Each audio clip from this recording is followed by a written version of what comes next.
Pumanaw na po si dating Senate President Ernesto Maceda ngayong gabi sa edad na 81. Kompleto ang kanyang pamilya nang bawian siya ng buhay. Mula sa St. Luke's, Quezon City, saksi si Salima Refran. Salima. Igan Lala, multiple organ failure yan ang naging sanhi ng pagpanaw ni dating Senate President Ernesto Maceda. At 8:58 p.m. tonight, 20th of June 2016. 8:58 ngayong gabi, nagdesisyon ng pamilya na alisin na sa life support ang nakatatandang Maceda.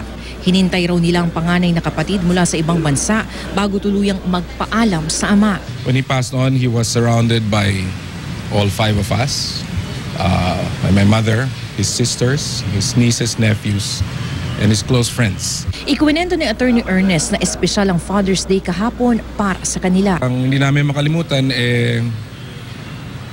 excited siyang mapanood yung Warriors game sa susunod na araw.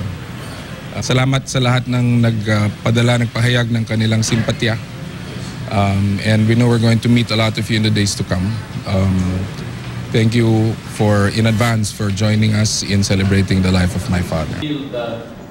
Mahigit 4 na dekadang nanilbihan sa executive at legislative branches ng gobyerno si Maceda.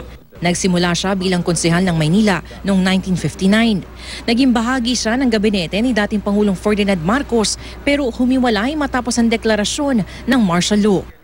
Isa rin siya sa mga naging unang cabinet appointee ni dating Pangulong Cory Aquino. 1971, una siyang naluklok sa Senado.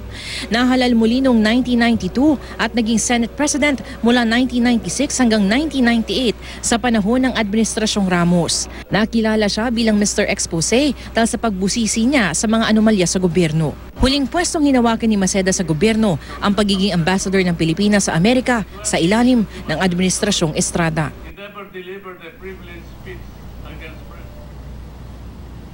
Igan Lala, ibuburo lang labi ni Maceda sa Our Lady of Mount Carmel Parish dito sa Quezon City simula nga bukas ng alas 3 ng hapon. Sa Sabado naman, ang libing. Live mula dito sa Quezon City, ako si Salima Refran, ang inyong saksi.